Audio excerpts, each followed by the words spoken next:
Hey guys, it's Henry Knight and welcome to a quick update video on my Attractions Hub channel.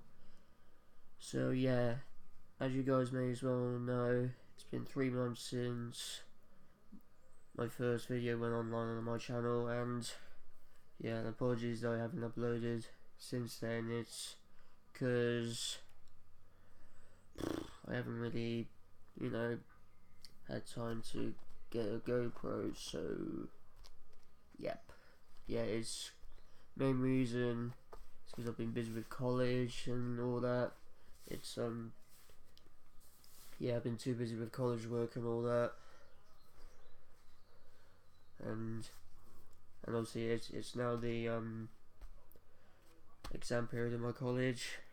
So well, obviously I'm not doing any exams because I'm not doing GCSEs and I haven't got any exams coming up. So yeah.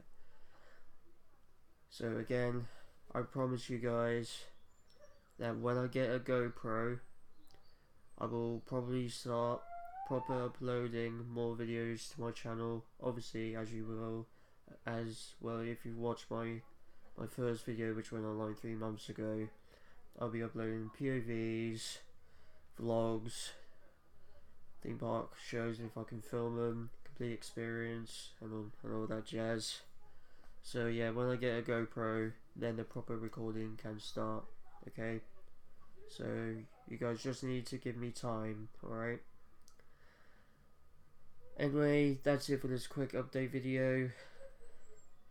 Yeah, and hopefully soon, probably next month or the month after, I will probably start recording videos with my GoPro. And yeah, so tune in to the next Attractions Hub video soon. Peace.